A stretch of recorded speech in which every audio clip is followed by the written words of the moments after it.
You're listening to the Money Monopolizers podcast, helping you take control of your financial destiny. It's about time that we invest more in our financial literacy and work towards building generational wealth. If you think you're ready to do the same, then you've come to the right place. Alex, Marlon, y'all ready? Let's get this bread. What's good, everybody? It's Alex Camuno here. We are back with episode 97 of the Money Monopolizers podcast. I'm here with my co-host, Marlon Walls. Marlon, how you doing today? 97. It's a high. I was just going to say that. I'm like, man, 97 sounds a lot closer to 100 than 96 do. So it really knocking on the door now. But, man, I'm doing really well right now. The house, we are underway with the construction. Like the staircase is pretty much all the way put together. We're already setting the foundation for where the kitchen's going to be at. I'm going to check over there after this episode is over with, and I think we'll be putting in all of the appliances and cabinetry like by the beginning of next week. So I would say by the end of next week we'll be out of town. Actually, we'll be in Puerto Rico. But over that time, I think everything will be done. So when I come back, I think I'll officially be moving in.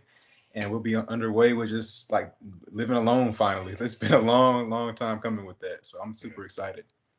Nah, man, that's dope. And that's crazy. I mean, it's moving real fast. So that's a good thing. I think it's crazy that rolling.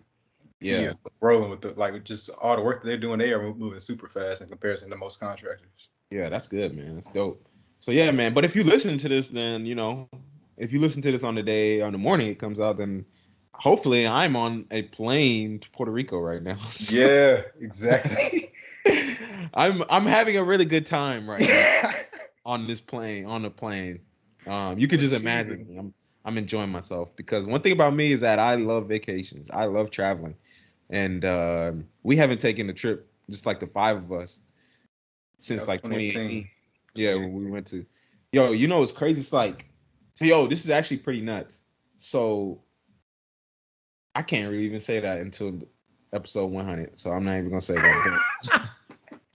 I'm not gonna say it. But when we did take that trip, we hadn't even worked our jobs yet. Like we hadn't even worked our jobs yet. That was right after we graduated college, January 2018. Then we took that trip to Miami, the five of us, and then we came back. The rest was history. Now, over 3 years later. Things are way different, man. Things are way different, man. And I'm sorry. The people that went on the trip to Miami is completely different than the people that are going on this trip to Puerto Rico. Even though it's the same names, but the people are different. So It's crazy to think about. Yeah, and it's just growth, man. What can happen in 3 years, man? I can't wait to talk about it. And once we get to episode 100, we got something special planned for y'all. For that episode, we gonna do a big for sure. We taking the podcast to the next level once we get to episode 100. So, but yeah, man, I'm excited just for everything that's going on, everything in life, man. I just sold my truck yesterday. The semi truck that a lot of y'all know or may not know that, but I was into trucking and I had a semi truck. It was a disaster, and I finally sold it. And fortunately, I was able to sell it enough to pay off the loan and get out of it. So it was a good experiment, but at the end of the day, it wasn't for me. So I'm just excited to be liquid. It feels so good to just know that what you're doing is what you need to be doing and what you need to focus on, and it's not being in so much of a hurry or a rush or a frenzy to do so many different businesses all the time. I work on my business and I chill. Because I know when I put in the work in my business, this is exactly what I'm supposed to be doing. When I had 18 million businesses going on, it's I was I'm trying them all. I don't know if this is the one. It's a little, it's not as easy mentally to have all those things going on. So just now to be focused on the cleaning business and real estate, cryptocurrency, when I buy that, that's that's all I do. Other than that, it's life is good, man. So I'm just so happy. I can't wait to episode 100 so I can talk more, stop being so cryptic. But yeah, man, we had a great episode today with our guy Henry Washington. Man, Henry, that dude's a legend. We met him last week at the Bosses and Brunch event in Dallas this past weekend, and that was a great, amazing event. I think we talked about it in the episode last weekend. Oh, I know we didn't because We didn't because it was we recorded the day before we went. Yeah, so I guess now this is the first time we talked about it, but yeah, it was a dope event, man. Super, super dope. And Dallas is just an amazing city. So many great people that we met over there, and Henry was one of them. And we definitely had to link up with him, get him on a podcast. And first time I saw him was actually on a Bigger Pockets podcast a couple years ago. So to actually meet him in person and get to hear him and talk about his story, super dope, man. And I'm just so excited to continue to like network with these kind of people. This dude is killing it. 65 doors, and he just started investing in real estate in 2017. Like that's 4 years ago. That's a college degree. He built a multi-million-dollar real estate portfolio in the same time frame some people was in school getting a useless degree. So that's just it's so crazy because it's like he was talking about it at the end of the episode. It's like, yo, if I started when y'all started, it would have been like he would be, on a private island somewhere. And it's just like that's what exponential growth is, because it's like he did this in 4 years, and he just closed on a property yesterday. It's like, yo, when you talk to these kind of people, that's just casual conversation. Like, yeah, I just closed on a property yesterday. Like, oh, like that's just what it is.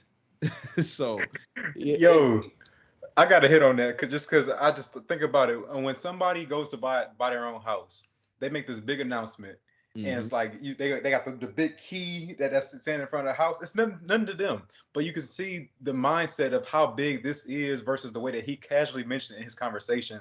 I just closed another house yesterday, and then tomorrow we're going to be doing, like, he just threw it in there because this is the mindset of the person that you're talking to. Like, this is what we do.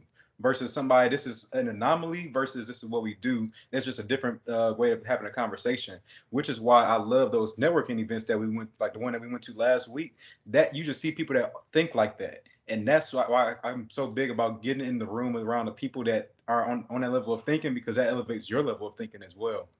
And so we saw like I think maybe about like 40 people that were at that event, and to some degree everybody was on that level of thinking, whether it's in real estate or whether it's in their own business venture. So I was just glad to be able to get connected with him, because he obviously thinks on that level, and now that can raise our level of, well, heighten our thinking and heighten our possibilities, and just we have him in our network to do potential deals with in the future. Yeah. And I know a lot of people hear this and be like, dang, 65 doors, that's good. Well, that's good for him. It's like, dude, just remember, you're seeing his chapter 20, and think about this. It's really chapter 4 if you want to go by years. So it's like the reason we always start the episodes the same way is like we ask these people their background and stuff is because they're starting in the same positions, if not worse sometimes, than you. And so understand that the way where they are now, don't think about where they are now. Think about the fact that they started in the same position or worse than you, and they got to where they are now with no more information than you, probably actually less information than you have, because you are hearing their firsthand experiences, lessons from them. They offer information for free. I mean, he has a free book showing you how to actually get into properties with little to no money down. And that's just like, he didn't have that.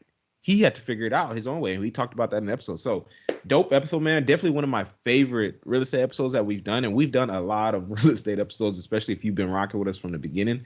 You know that early on, we was doing some crazy real estate episodes. And so this was definitely one of the top ones for me personally. So I'm excited to get into it. So, what up, Henry? How you doing today, bro? I'm well, man. How are you? Doing well, man. It's good to meet up with you last week at a networking event out in Dallas. It was super dope, man. You back in Arkansas right now, right? Yes, sir. Back home, working my tail off. Yeah. Did you drive out there, by the way? No, man. I flew, man. I fly across the street if they let me, man. So ain't no driving. How long would that drive have been? 5 hours.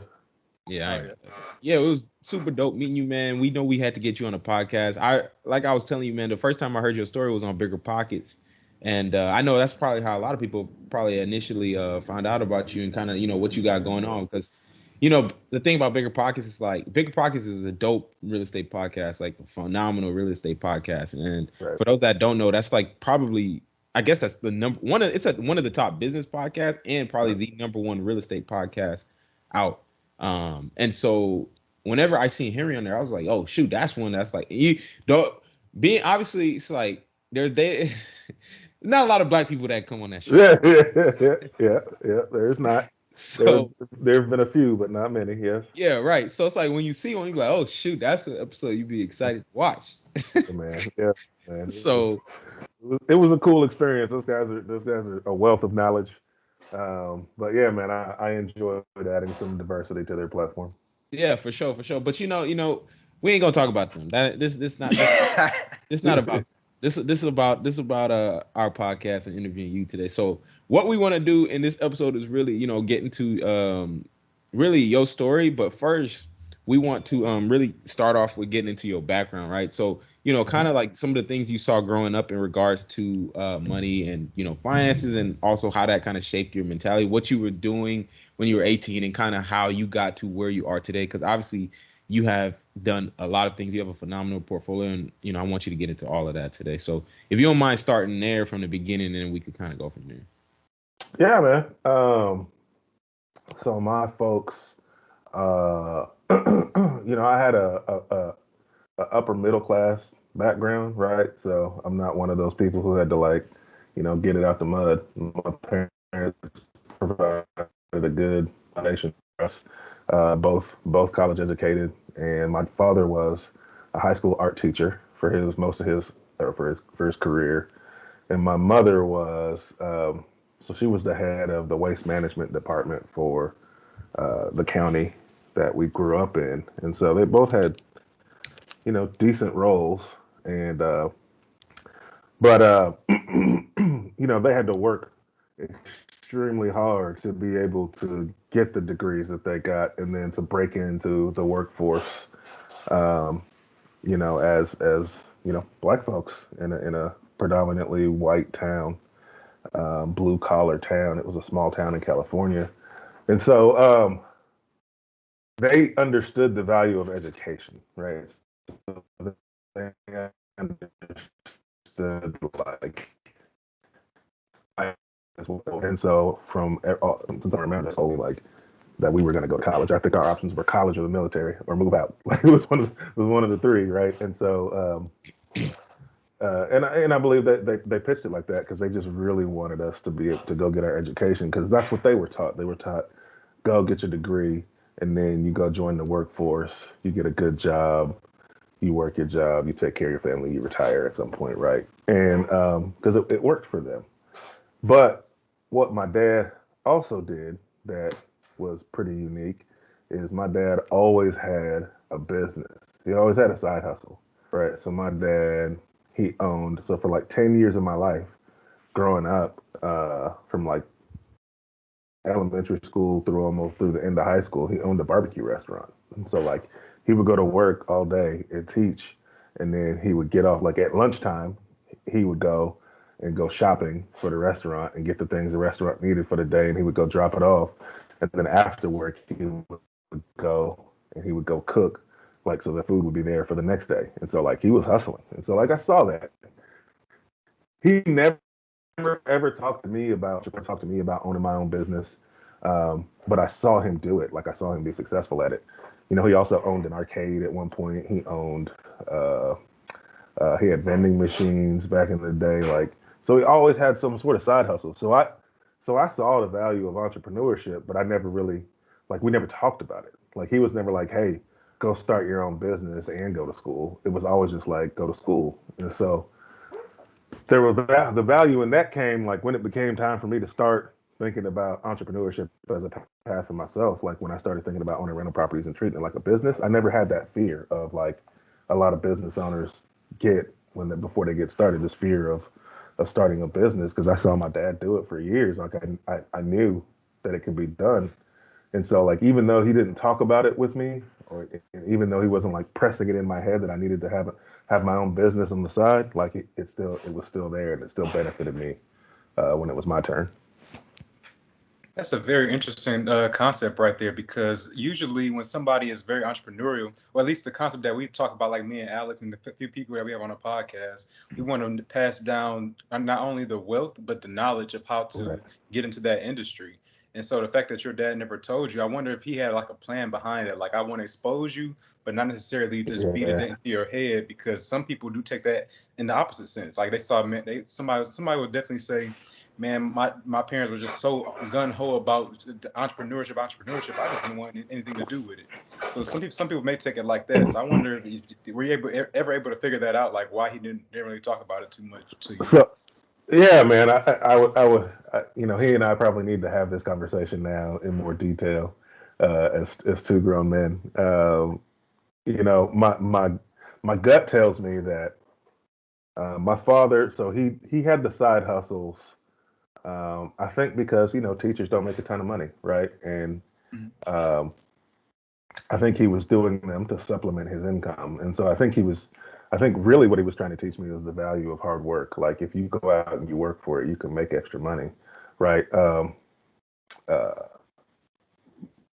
you know, but it was always college, right? And so I think what he was trying to show me was like, hey, if you go to school, get your degree, and go get into a field where you can get paid, right? You won't have to do these things on the side to kind of make ends meet. But Yeah. understand that if you go Right. put in the work, you can make the extra money. And so I think that's my guess, right? You know, we have the power of technology that my father didn't have when he had these entrepreneurial businesses, right? Like if you want to market your business now, you can do it on social media, right? Back then, if you wanted to market your barbecue restaurant, you had to get on the radio, on TV. Like scaling a business was more difficult and more costly. And so I don't know that he really truly understood like how big he could have blown that restaurant Mhm. up had he had the right education and information about how to do it, right, or the right funds. And so I think we have some technological advantages that they didn't have because you know it was always supplemental income for him. But you know, if you focus on your business in the right ways and market in the right ways, that supplemental income can quickly become your main source of income, right? Because there's the limit, there's no ceiling on what you can make in your own business versus a salary as you're sitting at your company. So that's my guess. Yeah. And you know, that's interesting though, because I remember last week when we were talking, and you kind of talked about your dad a little bit in the sense of like he doesn't understand even to the extent of what you're doing today Yeah, and like the magnitude of what it is. And that's like now that you're saying that, what I'm really thinking is like, because I know, I mean, that's obviously a whole nother generation, you know, than we're in. And so for a lot of people, like you mentioned too, it's like starting a business back then was more so like a lot of people probably didn't even look at it as like financial freedom, you know, being able right. Right. to travel, you know, being able to enjoy life, live life on my own terms. It was like, yo, this is what I need to do to make money, Mhm. to survive, to make ends meet. I'm not Yes, looking at this as like generational wealth or like, you know, all those other things that are at the end of the day extracurricular to actually right. my necessities today. So that is such an Right. interesting dynamic based off of what we talked about last week, man.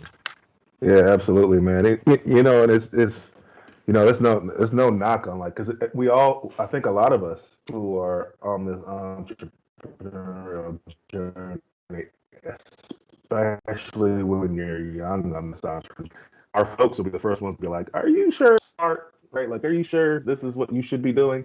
You know, and it comes from a place of like of love, and they only know what they know, right? Yeah. And they don't want you to do something that's going to make you struggle, right? Because a lot of our folks had to struggle, Yeah. right? Exactly. And so like it doesn't come from a bad place. Like when I think about like all the things that I'm doing from a real estate perspective, the doors that I own, the housing that I provide people, like turning around neighborhoods, you know, getting the opportunity to write a book and do all these things that no one thinks would come with just being a landlord. Like how could he understand? Like he doesn't like that's unheard of for like during his time. So like you know, it's not a knock, but we always have to think about like our parents. They might not understand, but that doesn't mean they don't support, right? Yeah. And that doesn't mean they don't want the best for you. Um, and that's okay, right? We have to be able to push through. Like I tell everybody, like your vision that's given to you, it's for you. right? And even if people don't understand why or what you're doing, that's okay. It's no reason to stop. You push through it, right? And not only do you push through it, but you reach back and you bring people with you and you educate them along your path. You use your success to educate and uplift them. So I love all about it. 100%. So at that time, then, like, that's how you grew up. So when, he was pushing school and all that kind of stuff on you, how did you actually, or did you go to college? And then if it, like, how did that turn out? Like, whenever you were growing up? Great, man. I got my degree in computer information systems, and all the things that he taught me like worked. Like they worked. I did what he wanted me to do, and I didn't do it because he wanted me to do it. I did because I knew that that's the path I wanted to go down, and it worked. Like I got my degree in a technology field, something I knew I could make money in. I got out of college and I worked for the government for a while. I worked for Walmart for 11 years developing software. Like I had a good income before full-time entrepreneurship. I was making a six-figure income. Once I got out of school, like I never had to, like I could always find a job that was going to make me enough money to survive and take care of people right now. Now, I wasn't being responsible with the money I was making, which is what caused me to have to look into entrepreneurship. But that wasn't my that wasn't anybody's fault but my own. I had the skills to go get the job that would pay me enough so that I could take care of my responsibilities. I just didn't have the financial education to understand what to do with finances when they came in. Yeah, man. I love that. And it's apologize if you see a delay because it's a little laggy right now. But yeah, so obviously you saw that, okay, you weren't managing the money, properly. So what made you actually interested in real estate, specifically in terms of entrepreneurship? Or was real estate like the first thing you saw, or what Yeah. like that? Yeah, man. So the legend goes, I was I was so I made good money, and then and so it doesn't matter if you make six figures. If you spend six figures, you're still broke, right? Doesn't matter if you're minimum wage or you're six-figure earner. If you spend more than you make, you don't have any money. And so I was really good at doing that. And when I was single, that was fine because I remember I remember times when I would get paid, right, and then like 2 weeks, almost 2 weeks go by again, and I've got no money, and I'm thinking, all right, if I eat off the dollar menu for two meals a day, I can get by until my next paycheck. Like it was terrible, man. But then I got married, right, and like that crap don't fly when you got a wife, right? Like you got somebody other than yourself to look out for. And and then married people start talking about married people things like what's our dream home gonna look like and where are we gonna live and how many kids are we gonna have? And I was like, I I was eating off the dollar menu. Like how dream house? Like I can't afford that. Like and I'd never had to think about more than myself from a financial perspective before. And so, like, I literally had a panic attack in the middle of the night one night after my wife and I were talking about all these things that we wanted as a family, because I realized like she deserves these things, and I can't afford to give them to her, and that was just a lot on my shoulders. Like that was the first time I really realized that like the decisions that I made prior to getting married now impact her and not just me, and that's not fair. Yeah. And so I needed to get my act together. So I was literally panicking in the middle of the night, like gut just hurting, sweating. I was like freaking out. And so I just started Googling like how to make extra money or what are some I remember Googling like what are some good side hustles. And then I saw articles about passive income and I was like, oh snap, that sounds great. What's passive income? Right. And then everything that popped up was real estate, real estate, real estate, real estate, real estate. And I was like, I like real estate. Let's see what that's about. So I started reading articles, and I landed on this TED talk about this kid he was 20 something years old, and he had like 25 doors, and the TED talk was called "How to Design Your Dream Life Through Passive Income." And then I watch it, and this kid, he's like, "Yeah, man, I got into real estate. I bought 25 properties over the course of a few years, and now I have enough passive income from my rentals that I don't have to work anymore, and I can live the life I want to live." And I was like, what? Like I always thought real estate was for the wealthy. Like I thought super rich people bought real estate, right? And then nobody else had access to, because I thought you had to have a bunch of money to make money in real estate. And that was my first exposure to being like, nah, everybody can do this. And I thought, well, if this kid can figure it out, I can figure it out. I decided at that point at 3 a.m. that I was going to be a real estate investor, that I was going to be a successful real estate investor. I was like, if he can do it, I can do it. I'm gonna do this. I'm gonna do this, and I just knew it. And so I made changes from like that moment forward. I read Rich Dad Poor Dad. I read The Richest Man in Babylon. I started saving 10% income automatically off top, no matter what. Paid myself first. Figured out how to make ends meet with the rest, and just started immersing myself in real estate culture. So if there was a group that was meeting, if there were investors in a room, I got my butt in that room.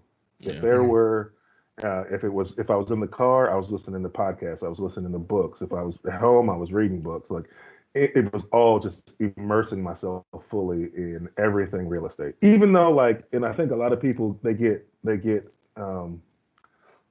worry about like what content they're consuming because they want to only focus on the thing that they want to learn, right? Like I want to be a wholesaler, right? And so they think they have to focus on certain aspects of that. For me, it was just like, if you're talking about real estate, I'm putting it in my brain. I'll figure it out later, right?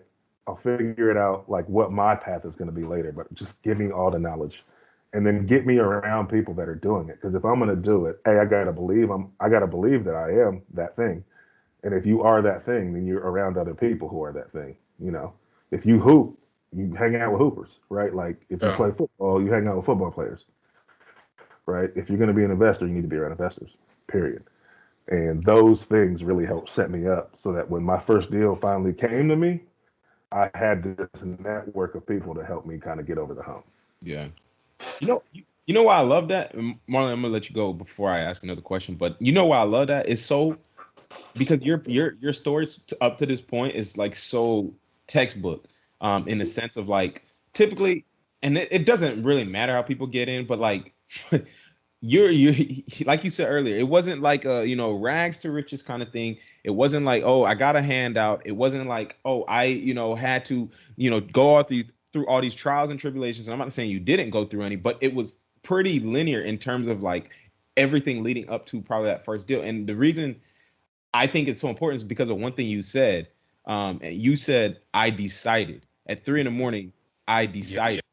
Like it was just you made the decision that you were going to be a real estate investor. You saw that it was possible, and then you made the decision. Which for a lot of people, they could have been in that same. Most people they are in that same situation where it's like, oh, they actually see other people that's doing it, but something in their in their head tells them, okay, they can do that, but that's probably not for me, right? But you made the decision, and it's not even about like you did anything. It's just in that moment you made a decision. Like it's almost like a figurative light switch in your head that literally just turns. And it's like 100%. I'm now a real estate investor. 100%. Like I tell people all the time, like the power is in your decision. Like, and your words and your thoughts are powerful. Like I didn't say, oh, this guy's doing real estate, let me try that, right? Because when you say try or when you say give it a shot, like what you're really telling your brain is like, I'll give it a go, and then when it gets hard, like I'll probably stop because I don't know how to navigate around it. But when you say I'm gonna do it and I'm gonna be successful, then your brain starts to get through obstacles and around obstacles because you told it you were going to be successful. And like, I didn't understand that that's what I was doing when I made that decision. But looking back now, every time I've done something like that, every time I've just made a call and then figured it out as I went along, like it's turned out 100 times better than I could have planned. And that's because my brain was open to all the possibilities of how to get through barriers. And I think too many times most people say, oh, there's a cool idea. And then they say, all right, now I got to go figure out how I'm going to do it. And then I'll decide if I'm going to do it. Yeah. And that's not the way it works. How's not up to us, right? Like, how is not important. You make the decision first, you start down the path, and the how reveals itself. We get too caught up in trying to figure out how everything works. Man, see, and that's the part I like a lot of parts about your story, just leading up to all of this.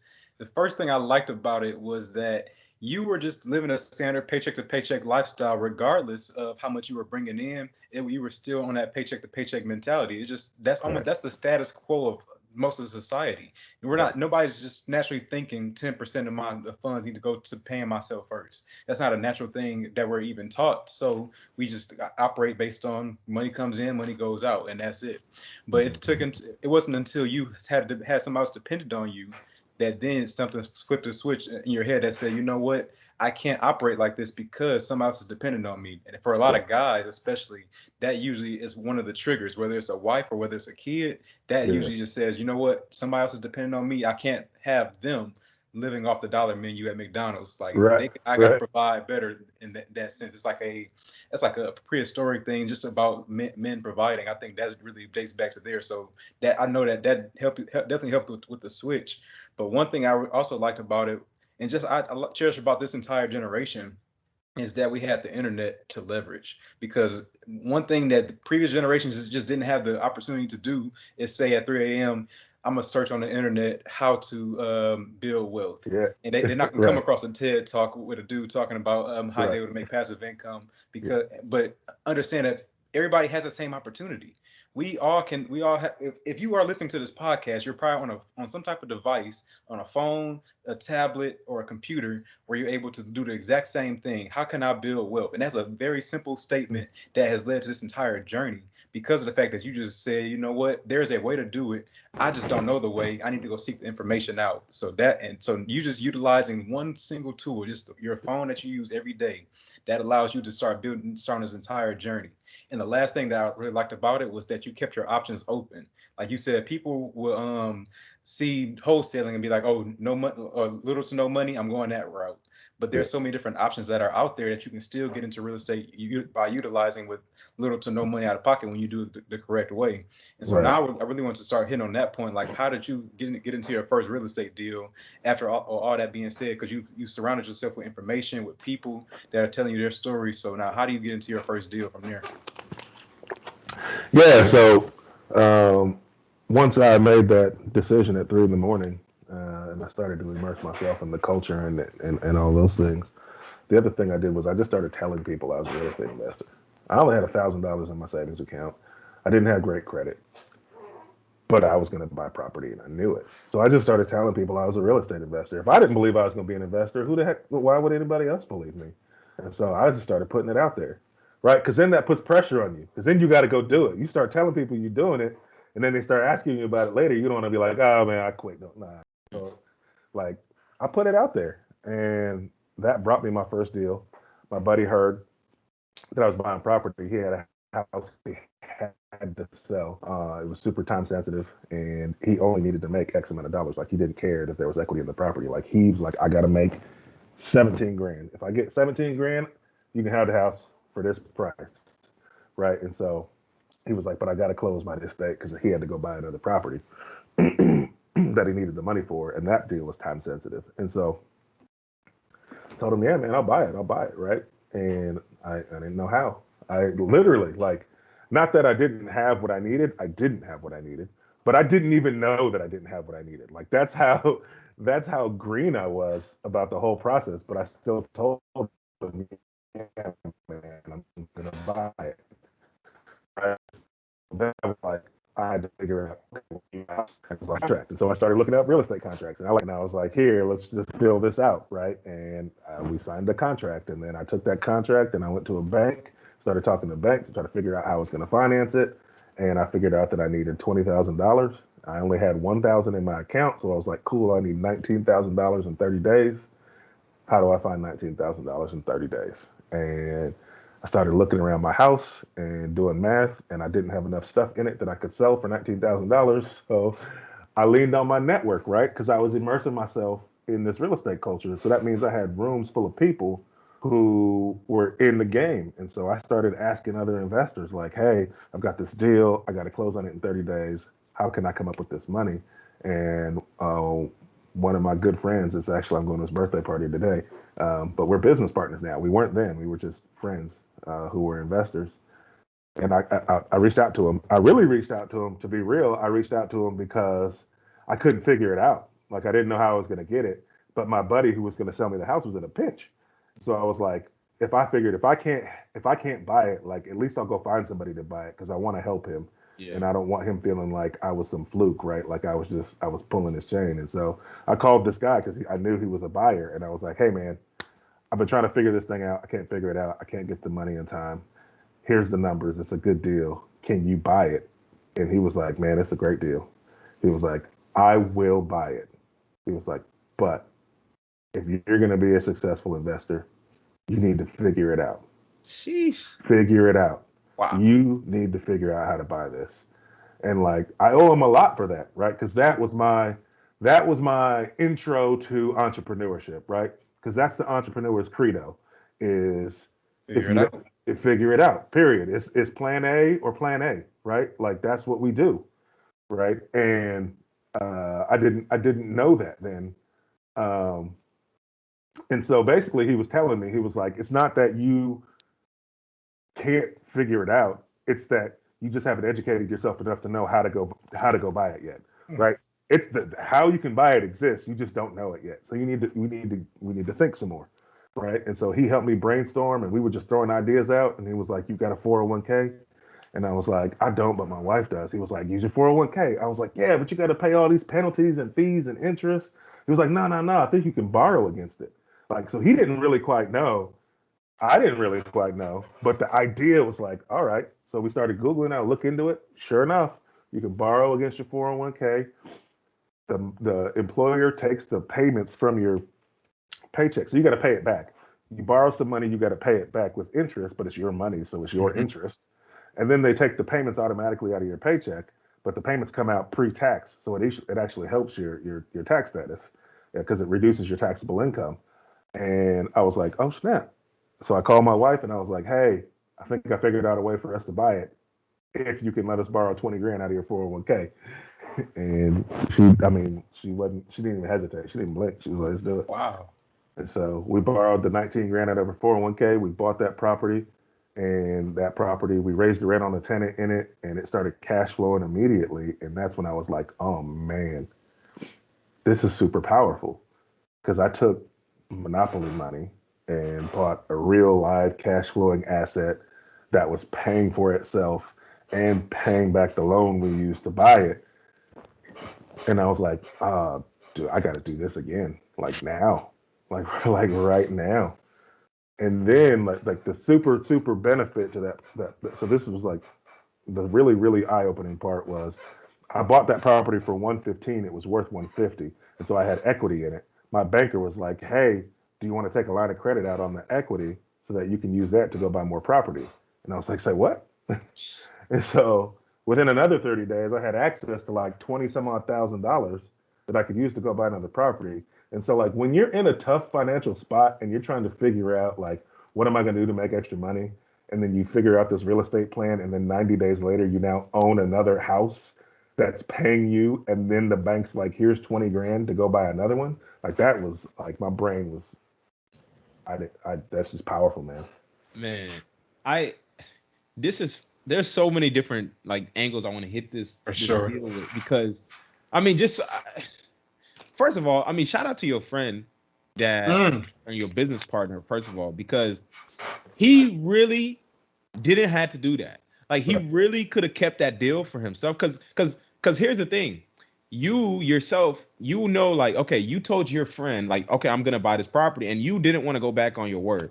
So your Right. objective became to at least make sure you keep your name good with your friend, make sure that you can, you know, he regardless, he can get his property sold. So Right.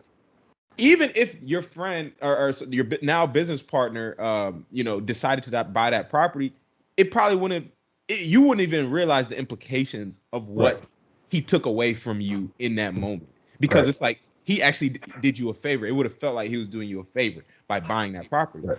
but Right. he did you a even greater favor by telling you you need to figure out how to buy this deal because this is a great deal. Right. And that is just so amazing. And I know a lot of people probably are hearing that and they're like, oh, well, yeah, of course he could do that. I mean, he got a great deal. I mean, I can't get a great deal, blah, blah, blah, blah, blah, all these different things. But I think if you think like that, you're missing the point, because the point of all that, the premise of everything that just happened is the fact that whenever you're in one of these kind of situations, you have to not, the question has to switch from saying, or your mind has to switch from saying, I can't do this, to saying, how can I actually get this done? And that was your introduction to that principle of like, there's all, especially in real estate, what you find out about real estate is that there's always a way to buy a property. Always. 99.9% of the time, there's going to be a way to buy this property. And y'all didn't even know how you were going to do it. You just said, there's a way, like you knew there was a way somehow, some way. Like your friend, he mentioned, the 401k. It's like, cool, we'll figure that out. That became an option. Even if that wasn't an option, I'm sure y'all would have figured out another way. Right. So I love that, man. It's so fundamental, and there's so many different lessons just in that one deal alone. And the fact that it was a great deal too is just icing on the cake. Because we know the first deal is never going to make you wealthy, but that first deal is always going to give you, regardless of how it goes, it should give you so much confidence and self-worth to know, like, I can actually be a real estate investor. I can actually do this. Yeah, man. That's 100% what it did. Because once I did that deal, and I realized the power of real estate, it was about like the fear. Don't get me wrong, like I still buy a house and go, man, should I have bought that? Yeah. But like the fear of, is this real estate thing real? Does it work? Yeah. Like that was out the window. Now it was like, how fast can I go? Mm-hmm. And I want to get to hit on to that myself, but man, I want people to understand, because I hate when people always say, oh, he got lucky. Like, of course, if the dude told him this and he was able to get the deal. Understand everything that led up to that. First of all, you were constantly studying what real estate is, different ways to get into it, constantly putting yourself in position to be in these places at the right time. Because now you're going to all these different meetups. You're going to connect with people. You're telling everybody what you do. That is going to breed the luck that people will say happened to you.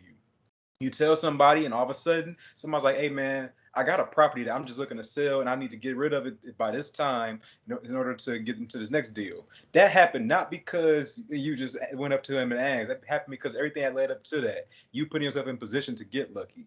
And so now, even when you look at the face of, I have $1,000, I need 19,000 more, you are still doing the correct action, which is asking people, hey, I have this deal. And what you didn't even realize is that's essentially what wholesaling is. I have a contract written up, and I need to connect this this seller to this buyer. That's essentially what you were doing in a very authentic way of just going around and people saying, hey, I got this deal. Are you interested in buying it? Yeah. Are you interested in do you know a way for us to get this deal done? Right. And that's all you were end up doing, but it's just taking imperfect action at the end of the day. There's just where there's a will, there's a way. That's where that saying comes from. So I love all that story, because that's just you taking imperfect action and just finding a way to get it done. Whereas most people will say, this can't be done, this isn't for me. That's why you used to separate yourself from everybody else. And I really want to just continue on, because this has planted such a strong seed in you now that you just take off from there. So now, where's your portfolio at today as a result of all of this? 65 doors. I closed on one yesterday. Congrats to that. 65 doors, and I flip maybe like 10 houses a year. My business is more just like I focus on finding good deals. Yeah. If it's a good deal, I buy it. I don't even know what I'm gonna do with it. I just buy it. Like this house I closed on yesterday, I was asking my wife, I'm like, should we Airbnb this? And then I was sitting in the hot tub before this, and I was like thinking, maybe I should call a flipper and have a flipper come by it and just make a quick check. And then I was like, yesterday I was like, man, maybe I should just flip it, right? And I think I'm not saying that to brag. I'm saying that like real estate investors make money on the buy, and if you focus on consistently marketing and finding good deals, you never have to worry about money. You'll have multiple exit strategies. Yeah. So I can do what I want to with this property from a disposition perspective, because I bought it so well, right? And so now I can dispose of it in a way that's best for me, my family, and my business. And I'm not disposing of it only one way because I put myself in the corner by paying too much. So I just focus on being a deal finder. Yeah.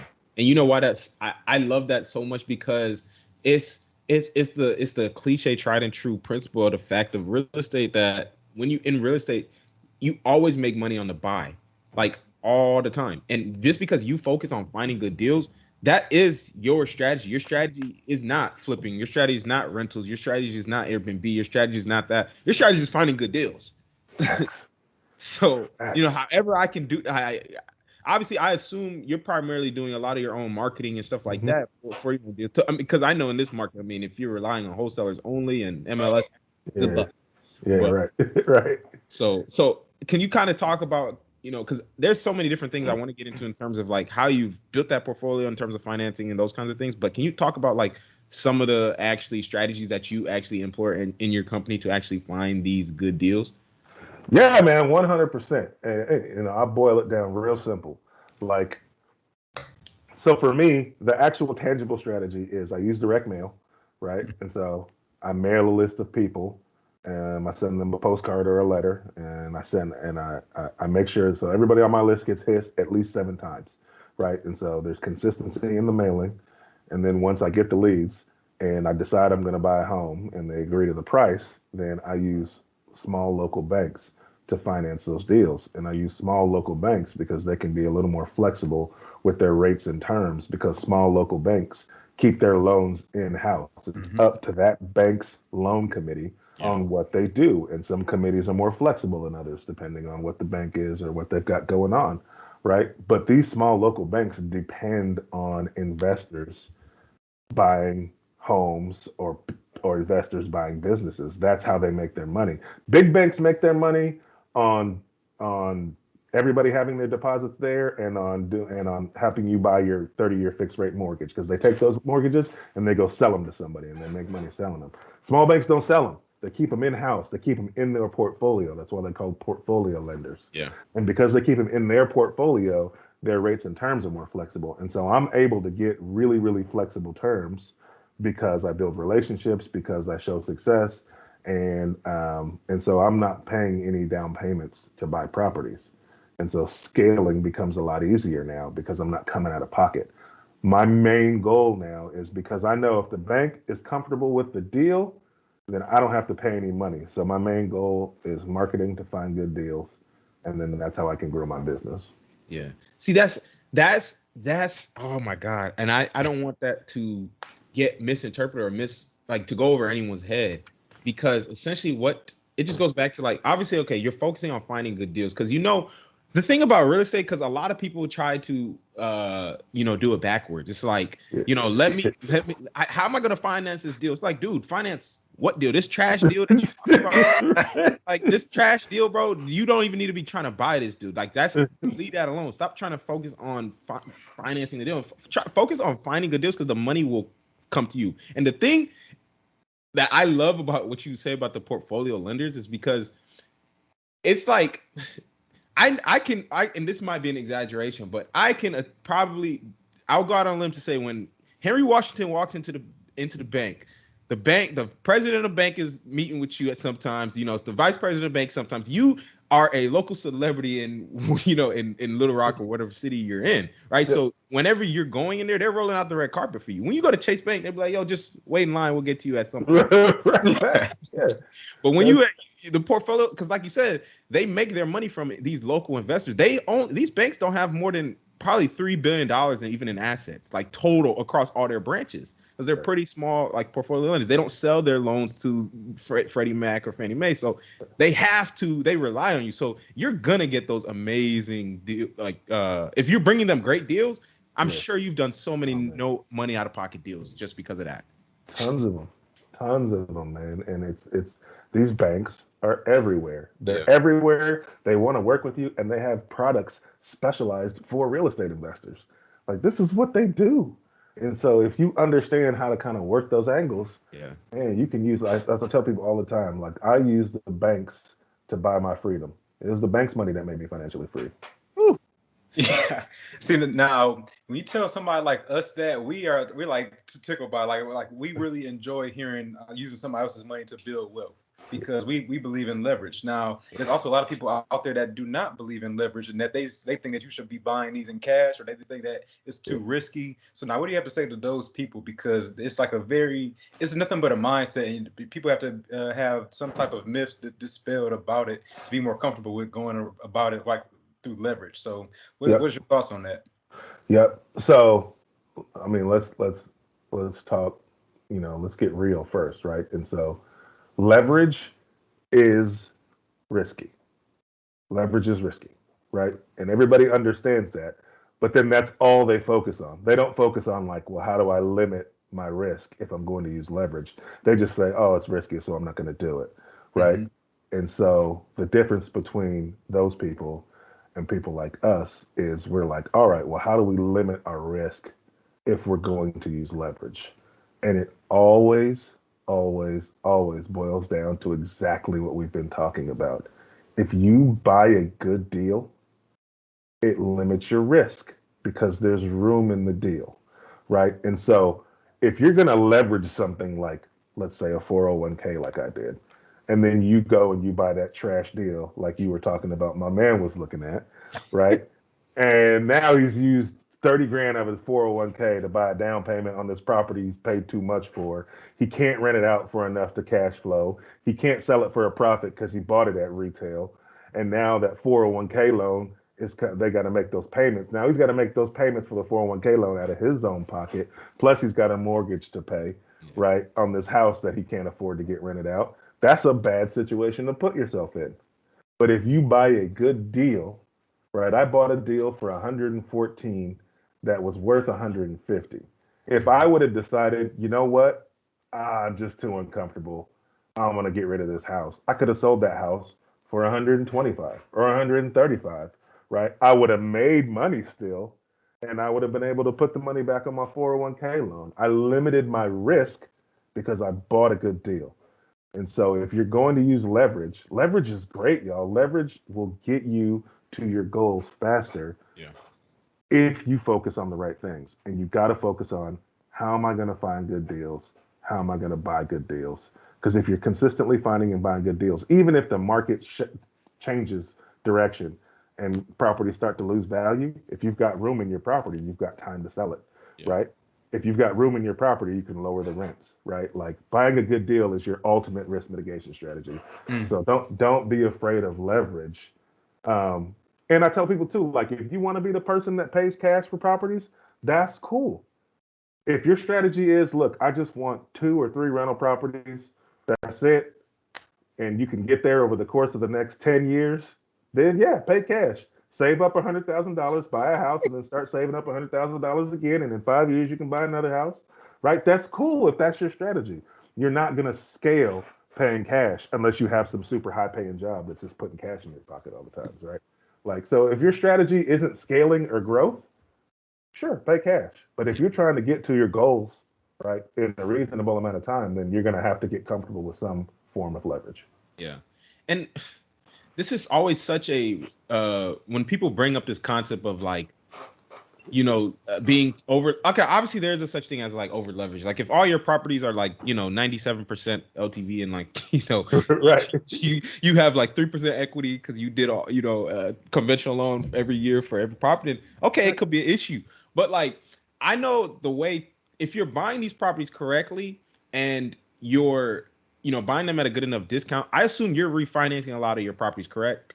Like I'm not a big bird guy. Oh, you're not really? Okay, so okay, that's I want to get into actually that in a minute, but like just in regards to the leverage aspect of it, what me personally, when it comes to like buying real estate and that kind of stuff, we primarily stick to the strategy of like buy it at a discount, renovate it, rent it out, refinance it, you good money.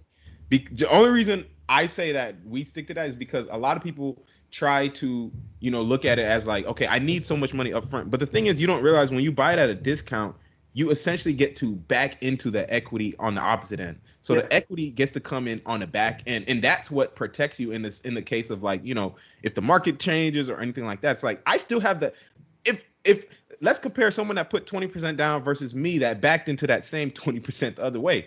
You put 20% of your own cash in there. I have the same 20% equity in there, but I backed into it, the other way using the burst strategy, which I don't want to keep getting into that because a lot of people probably, don't understand, that whole strategy. So how do you actually, like, what is your actual strategy for like buying the deal, and then as far as renovations, and so you don't refinance it, you just buy it, put some work into it, and then you keep it as is, or like what are you actually doing then? Yeah, so because I'm not spending money buying the properties, I'm not overly concerned about refinancing money out of the property because I didn't put any money in. And so like keeping my loan where it is gives me more cash flow now, right, than refinancing it at a higher rate, at a higher loan amount, right? Yeah. Because then that lowers your cash flow. Now, don't get me wrong, I've refinanced a couple of properties. I'm refinancing my 8-unit building right now, but I'm refinancing that one because my renovation budget was too low and I blew that out of the water, and so now I need more money. But my property value increased, and so I'm refinancing to pull cash out of that to spend it on finishing the fix up, right? And I've done things too, like so I put a bunch of once COVID hit and interest rates went down, like I called my banker immediately, and I was like, "Can I refinance all of these properties that have like 5 and 6% interest rates, commercial interest rates, and put them on a lower rate because the rate dropped?" And so I put like 6 properties, which turned out to be like 10 doors or so, 11 doors or so, all in on one loan at a lower interest rate on a commercial loan, right? And so now I increased my cash flow. So I got a raise by doing that. Yeah. I got a lower interest rate. So my payment on each property went down collectively because it's all one payment now, but I was still getting the same rents. So I was getting more cash flow at a lower interest rate. And then at that time, like they have to do an evaluation or an appraisal on each property before they put them in your group loan. And so I got all these appraisals, and so I was able to get an update on like what my loan to value was on those properties. So I had a ton of equity in them, and they were like, "How much cash do you want to pull out?" And I was like, "I don't want to pull no cash out. I'd rather keep my payment down." Right. So I didn't pull any cash out. But what I did do was once the prices went up like crazy, one of those properties was a duplex that I paid 140 for, and I ended up selling it in this inflated market for 350. Right. But because I had so much equity in that portfolio, yeah, you heard it right. I bought it for 140. I sold it for 350. But because I had that's what I'm listening to. because I had so much equity in that portfolio, what you have to do when you sell a property that's in one loan with a bunch of other properties is the bank has to provide you a release. They have to say this is how much you need. This is what the payoff is. They have to release a certain amount, right? And so even though I paid 140, I still put it in this loan with those other properties. And so they're just trying to keep their loan to value on all those properties where they're comfortable. And so when I went to go sell that property, the bank was like, "We'll release it for 95." So my payoff was 95 and I sold it for 350. So My gosh. I pulled cash out that way. Yeah. So now, one thing you were talking about is how you don't always do the BRRRR method. Like pretty much was the refinance piece is what you don't do. So that I started thinking about it a little bit because you kept talking about how you go to portfolio lenders to get your loans, and you're not necessarily going to hard money lenders, which may have a lot higher rates, like the 12 to 14% interest rates with the shorter term. So I see that could be a strategy for you. But now, I had a couple of questions, so I really want to start though here. Like, what are you doing about the renovation costs? Because I don't know if they're lending that as well, or are you just utilizing your funds out of your own pocket or out of your 401k in order to do that? Yeah, man. When I said portfolio lenders have loan products specifically for real estate investors, that's what I meant. And so the types of loan that I use, they're called commercial construction loans, right? I just use them on residential properties. So I go buy a house. Let's say I buy a house for $100,000. That house is worth $200,000, right? So ARV is 200. I'm paying 100. The house needs 30 grand worth of work, right? And so the bank will loan me. So typically, if this is, the typical person will have to pay 85% of the purchase price. So the bank will loan you 85% of the 100. So they'll give you 85 grand. The bank will also give you 100% of your rehab budget. So they'll give you the 30 grand. So your total loan amount is what, 110,000? Yeah. I'm sorry. No, 100 because 110,000. Your total loan amount's 110,000, right? But the house is worth 200,000. So the bank will loan you 100% of the construction cost. So I'm not coming out of my pocket to do the rehabs. Got you. So you just cover that remaining of the purchase price then. That's what you. Yep. Exactly. Yep. But I've built the relationships now to where I don't even have to bring that portion. And Nice. there's a couple of ways you can do that. You know what? I got a book. They can get my book. It's free. No, we also gonna get into It, that too at it, the very it, end as well, because it, we're gonna talk about it, that. So, oh, go. Go ahead. What? So I just want to also mention this because you talked about selling that duplex. Now a lot of people may frown upon getting rid of properties in your portfolio just to continue to build it for like long-term wealth building stuff like that. But I like how you identified it because at this moment in time in the market, it's a great seller's market. Like if you have a property that's not performing to the best of its ability, you could liquidate that particular property and utilize the funds, the proceeds to get into a better property. And Facts. so, is that kind of what your strategy has been like for the Uh, past year? During this inflated time, I have been looking at what properties are maintenance intensive, right? What properties are not hitting the numbers that I would want them to hit. And then I'm looking to sell those because I can capture, 5, 10, 15 years of cash flow on a sale and then use that money to go buy another property 100%. Now, this particular duplex was a great cash flowing asset.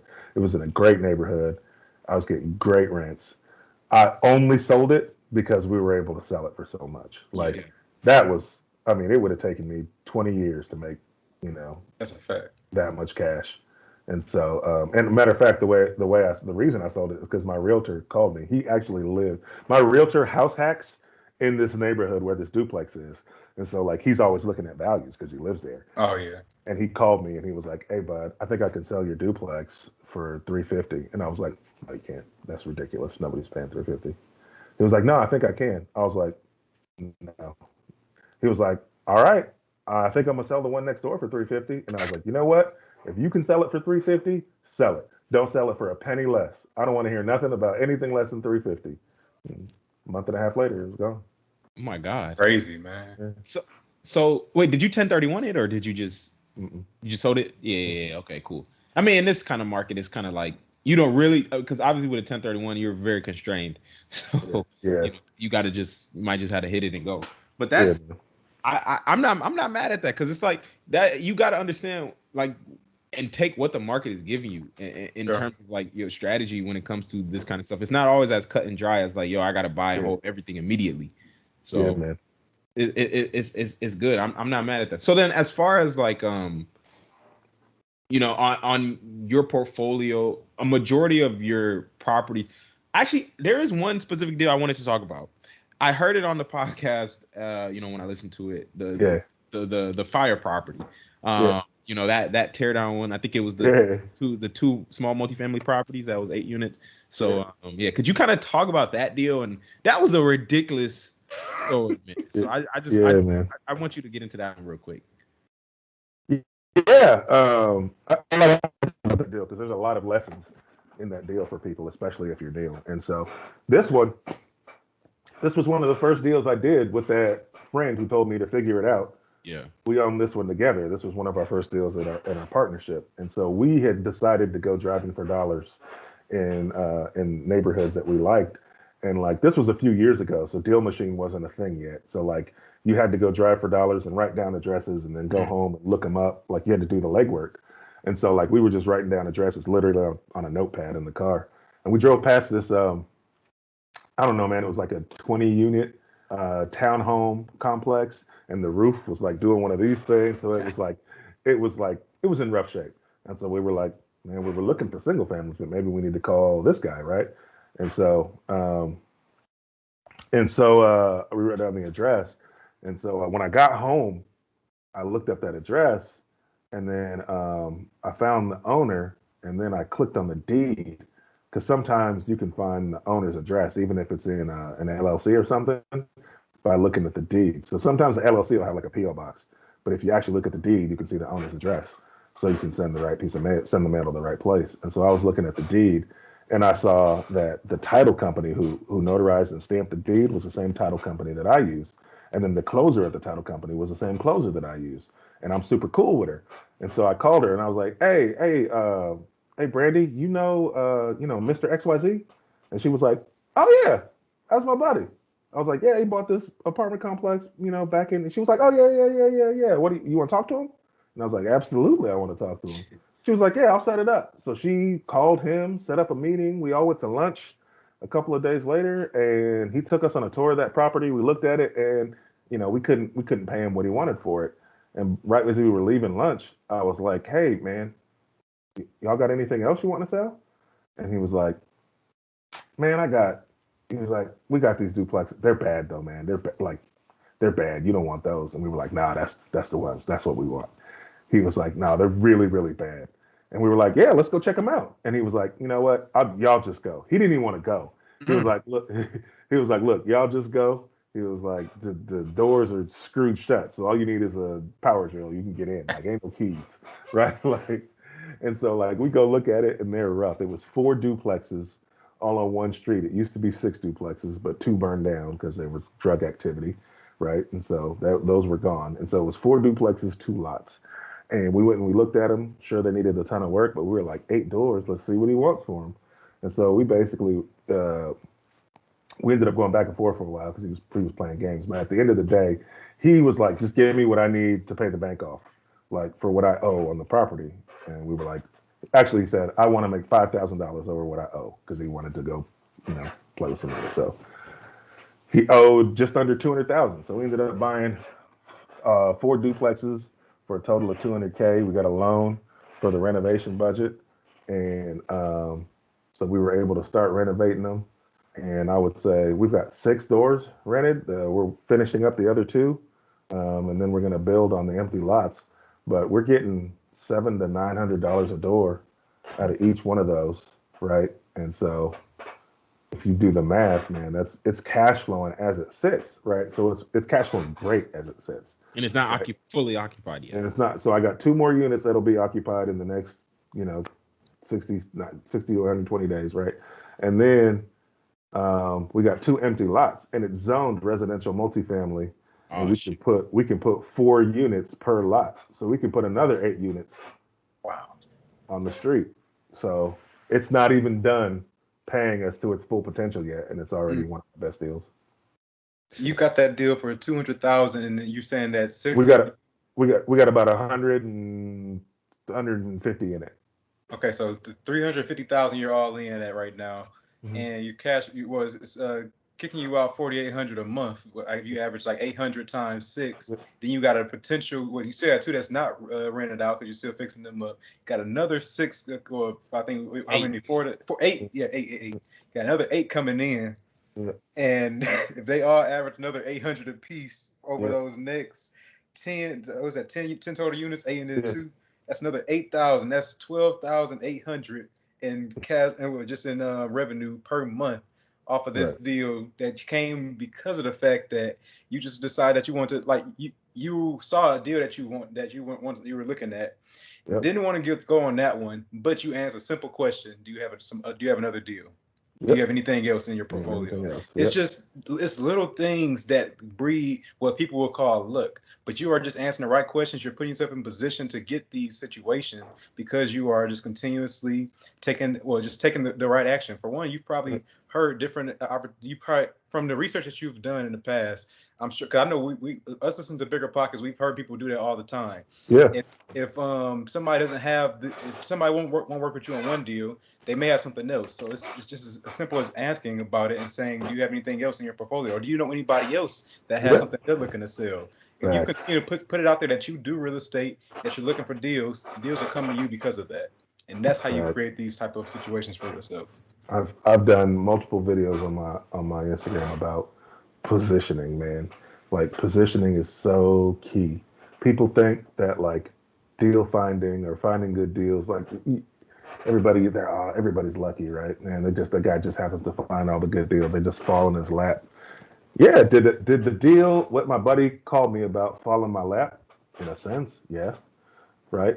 But it fell in my lap because I was constantly putting myself in position for things to fall in my lap, right? Like, you ever see people um, back in the day? People used to go to the club and they used to have them.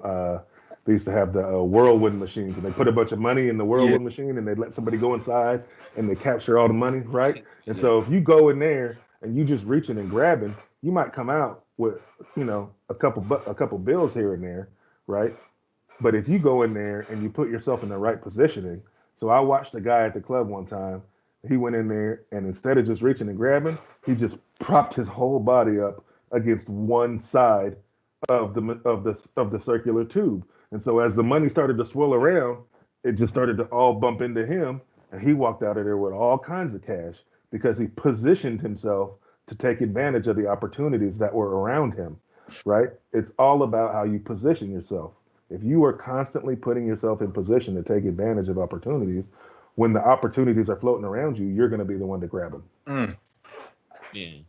Positioning is so real too, just in sense of like understanding like where what steps you need to be focused on too right now, because so many people like they try to focus on the wrong steps at the wrong time. And in real estate, I mean, real estate is like the wild wild west in the sense of like it's not structured like this, especially right now. Like real estate is, I'm not saying it's like it's not new, but it's not like starting a different type of business where there's like a lot of structure in terms of like how things are actually going to be done. Like there's a formula. Real estate is like there's so many different ways to actually get things done. And just that deal itself, I think, was a epitome of that. You know what you're doing in real estate altogether. Like real estate, you have to get creative, and that deal itself is like so amazing because a lot of people can look at that and just see one way of making money from that deal. And it's like, okay, I can just, fix it up, renovate it, get the 8 units, cool, that's it. But you're like, okay, I know that there's this extra space in the back. I know that this is actually zoned this way. You have to really start thinking in things like out, especially in a market like this that we're in right now. It's kind of like, I see real estate kind of like basketball too, or sports in general. It's like if you look at basketball in the '90s, basketball was like it was played a certain way. The way it's played today is different. If you tried to play basketball in like in the '90s today, you would get ejected every game, and right. you would never have any success. So it's like real estate it changes in that same way. So you can't look at things just one way and expect it to still work how it worked forever. Because right now, if you are sitting here trying to find deals the conventional way, or cash flow deals the conventional way, you're not going to be as profitable as you could be as if you're looking at things creatively. And it's like every market is different. I seen someone that was in Seattle. I mean, Seattle's like a super expensive market. Man. He was doing new construction houses like that were 5 bedrooms, 5 baths, and renting them out by the bedroom, because over there, renting a bedroom over there rents for $1,200 in Seattle. Right. So it's like you just got to be creative in what kind of works in your market. So that's why I love that when you tell that story of that deal, because when I heard it, I was like, man, that is just so creative, man. And really, that is what real estate is all about. So I absolutely love it, bro. See, this is why I love doing podcasts, because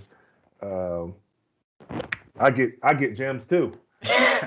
I get gems too. I got a student in Seattle who's struggling to find a property, and now I can help him look at renting by the bedroom as a strategy. Tell them to check out it's a Bigger Pockets episode with Todd Baldwin. He's in Seattle. He's killing. He had like 5 properties cash flowing like $10,000 a month just because he was renting them by the bedroom. But yeah, man. So this has been super dope. What we want to do is pretty much wrap up the show with our last segment of the show. So this will be we call it the Fast Five. So this is where we essentially ask you. Well, actually, before that, real quick, what is your goal with real estate in terms of like what are you looking to do next? Right, you are at 65 doors. You're absolutely killing it. You pretty much like almost in a sense you become an expert in your niche in terms of finding deals and building up that portfolio. What is next? I mean, you just got out the hot tub. What is the PJ next? What? Talk to us. Yeah, man. Oh, man. I get this question sometimes, and I'm like, I know I'm supposed to have this like sexy answer, and I don't, man. I just love what I'm doing, and I just want to keep going. Does that look like 100 doors? Does that look like 200 doors? Does it look like 1,000? I have no idea, man. I'm a Christian. I believe in God. Yeah. I feel like God put me on this path, and so when He's ready for me to slow down and stop, I'll know. But as of right now, man, I never stop marketing. I never stop buying, and I'll monetize the leads until I feel like I don't need to do it anymore, man. Now, at some point, I want to be less leveraged, right? And so I may look at some point at how many properties do I need to sell in order to pay off the most properties, right? And so like if I can sell 30 and pay off, 50, or if I can sell 50 and pay off 50, what does that look like? So at some point, I may look at being unleveraged on a large chunk of my portfolio, just because you're super recession proof at that point. Yeah. And you reduce your workload, right? Yeah. 50 free and clear pay you better than 100 leverage, and it's half the work. I love that because in this, everyone's always in a mode of like, even in real estate or even in business journal, I need more, instead of like, even with what you have, if you could figure out how can I decrease expenses, or how can I figure out how to actually get more out of what I have, like you said, it becomes more efficient in that way. And that's a bar. 50 properties free and clear is much better than 100 properties free and clear. Obviously, there's beautiful things that come with having multiple properties in terms of like, leveraging for more properties, but free and clear, man, it don't get better than that. Yeah, man. And it doesn't mean that if let's say I hit 100 doors, I sell 50 and I pay off 50. That don't mean I'm stopping. I can start buying with leverage again, right? But I know I'll always have 50 free and clear no matter what. Like, can't nobody take those from me. Mm-hmm. Yep, I think everything happens in stages too. So like in the beginning, you might be big on acquisition because you want to be able to build the cash flow up to pay for your lifestyle, to pay for your normal day-to-day expenses. Now you have the cash flow coming from multiple units, and you got there quickest through just continuously leveraging to get there. But now once you are more stabilized, now you can start reducing your portfolio size in order to start paying some off. That way, because now it's not so much about getting more and more acquisitions. Now it's about stability, and then you can go back into the acquisition phase after the fact, because it's not like you're going to forget how to acquire them. Right. Like the information is forever, so it's really just about taking it in stages and understanding what stage you're at and why you are doing the things that you're doing. So I love all of that. And the last thing I really want to ask, because I want to make sure we did you a good service with this, is talk about your book a little bit and what it is and like how much it is, and just what it is supposed to be for people that are able to read it.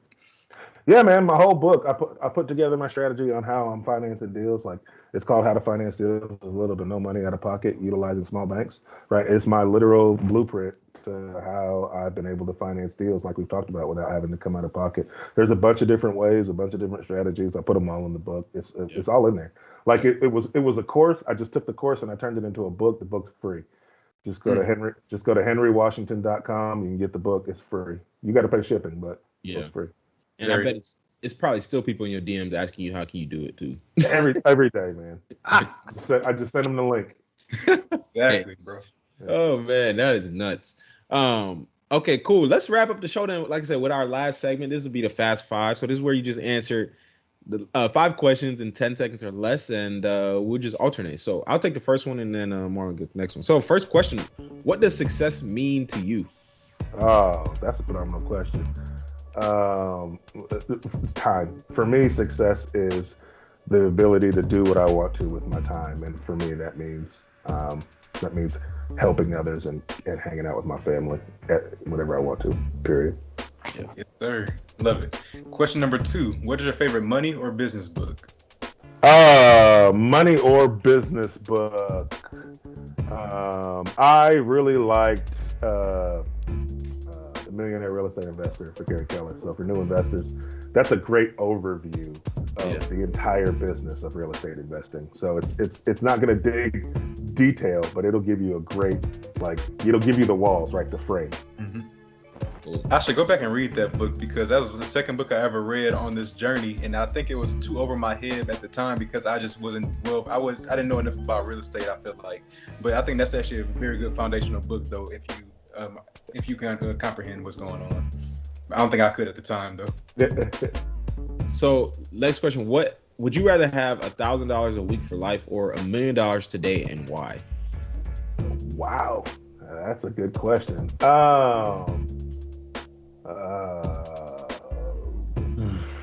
Tax free, million cash. Tax free, both tax free. I'd take the million now, unless the 1,000 could go on to my kids after I die. Then I'd take the million now, because I could turn that million into Lord knows how much. Very nice. Okay, cool. Question number 4. If you could go back and change anything about your journey, what would it be? So the cliche "start sooner" is for sure a fact. Especially since I'm 40 right now. So if I started when I was y'all age, man, y'all wouldn't even know where Henry is. Henry on an island somewhere.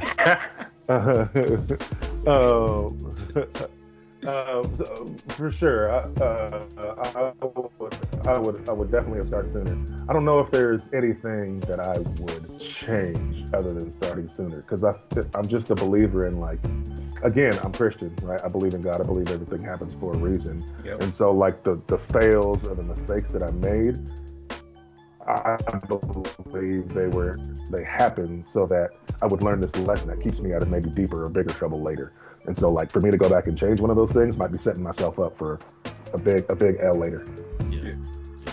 See, man, and I hope people hear what you said in terms of, like, wishing you started sooner, because I know we got a lot of listeners that are younger, and a lot of people don't realize how valuable your time actually is in terms of, like, having that. That's, like, way more valuable than having money or cash flow or anything. Yeah. Having those years is super valuable. So please take advantage of that, man.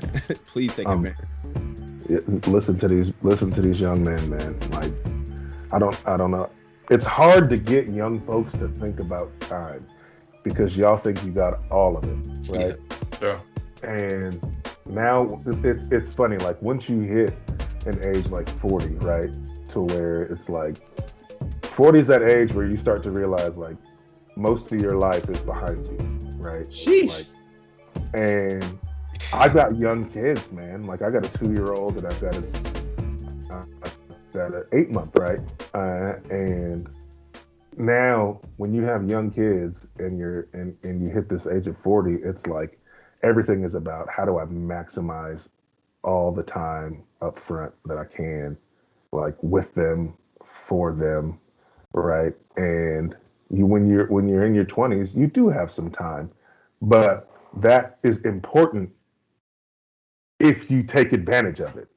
If you just sit and waste it and then you wait till you're 40, right, to start making all these moves, then you're gonna be. It's gonna f with you, man. So, like, I love how y'all are taking advantage of your youth.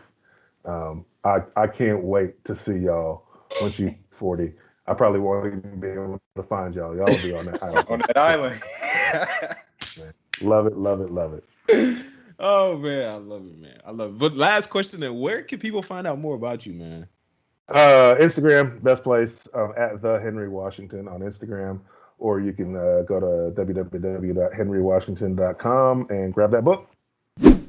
That's it for this episode of the Money Monopolizers podcast. New episodes will be released every Thursday and will be available on Apple Podcasts, Spotify, and YouTube. Just search Money Monopolizers wherever you listen to podcasts.